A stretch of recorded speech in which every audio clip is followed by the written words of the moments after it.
medicamento divino contra a impureza sexual. Parte 04, dia 27 de janeiro de 2025. E Adão deu nomes a todo o gado e às aves do céu e a todo animal do campo. Mas para Adão não se achou uma ajudadora idônea, adequada para ele.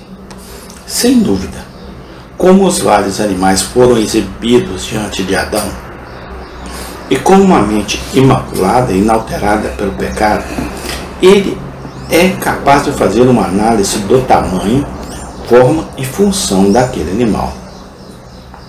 Dar o nome não era apenas dar algum tipo de etiqueta verbal conveniente, era identificar o significado daquele animal, seu significado em contraste com outros animais. E Adão os nomeia, mas em toda a nomeação, em toda a análise de suas características e funções únicas e seu lugar no mundo de Deus, não havia nada em tudo que Adão examinou e nomeou que respondesse peculiarmente à sua necessidade como uma criatura feita à imagem de Deus. Ele tinha olhos para ver os animais. Os animais podiam olhar para trás, talvez com o olhar mudo e vazio de uma vaca ou o olhar intimador de um leão. Mas nos olhos de nenhuma vaca, leão ou qualquer outra criatura havia algo que falasse de uma alma e uma mente com a qual Adão pudesse se comunicar. Nenhum ajudante respondendo à sua necessidade. E qualquer que fosse o animal em sua musculatura ou em sua pelagem ou maciez, não havia entre todos os animais aquilo que Adão instintivamente seguraria em seu peito como uma de sua própria espécie.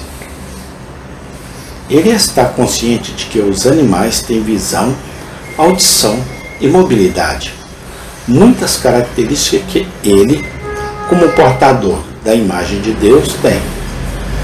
Mas em tudo isso não havia criatura que respondesse à sua necessidade. Alguém se pergunta que tipo de linguagem Adão falava? Eu não sei. Não sei que tipo de linguagem Deus usou quando falou com Adão. Adão, onde você está?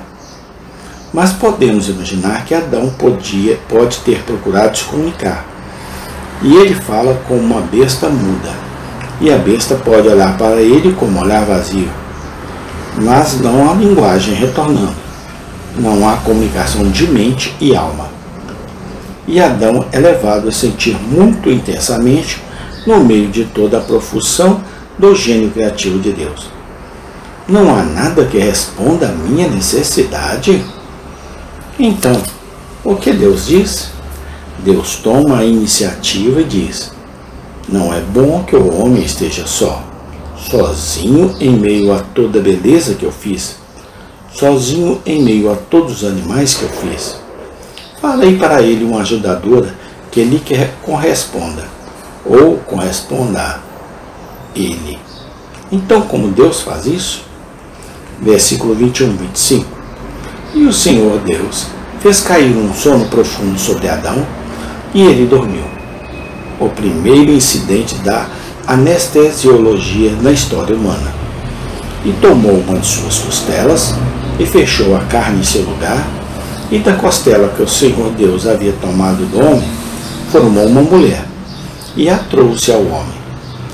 Agora pense no que isso deve ter significado para Adão. Não sei quantas horas ele passou com os animais desfilando. E ele chega a essa convicção: não há nada disso que responda às minhas necessidades mais profundas, sem saber que Deus pronunciou que não é bom para ele ficar sozinho. A próxima coisa que ele sabe é que ele acorda de um sono profundo, e ali na frente dele, no momento em que os seus olhos são lançados sobre ela, ele diz: ah, aí está aquela que responde à minha necessidade. Esta é agora osso dos meus ossos e carne da minha carne. E ele não hesita em dar-lhe um nome. ela será chamada mulher, porque foi tirada do homem. Ela é minha contraparte, como eu, mas separada de mim. De muitas maneiras, ela é uma imagem espelhada de mim, mas ela tem sua própria imagem que é espelhada de volta para mim. Portanto, o homem deixará seu pai e sua mãe e se unirá à sua mulher, e eles serão uma só carne. Se Adão disse isso, ou se este é o pronunciamento de Deus mais tarde, é irrelevante para a nossa compreensão aqui. E agora estamos de volta à história direta. E ambos estavam nus, o homem e sua mulher, e não se envergonhavam. Versículo 25. Se você e eu estivéssemos escrevendo o relato da criação, não terminaríamos esse relato com duas criaturas nuas e desavergonhadas? Terminaríamos dizendo: lá estavam eles, sombreados por folhas, curvados em oração. Deus nos disse que os deixou com sua consciência de que eles respondiam um ao outro em nudez descarada. E o diabo não entra em cena até o capítulo 3, e versículo 1. Ora, a serpente era mais sutil.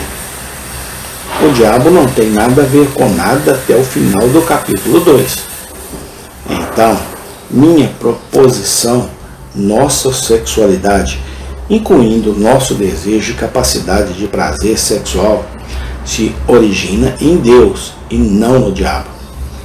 Então, quando lemos o capítulo 1 e o versículo 31, que Deus viu tudo o que havia feito e eis que era muito bom. Releia esta seção do capítulo 2. Deus olha para o homem e a mulher, consciente de que foram feitos um para o outro, com o mandato de serem frutíferos e se multiplicarem, e com todo anseio sagrado e capacidade. Amém. Tem continuação. Obrigado a Deus por tudo que tens feito. Amém.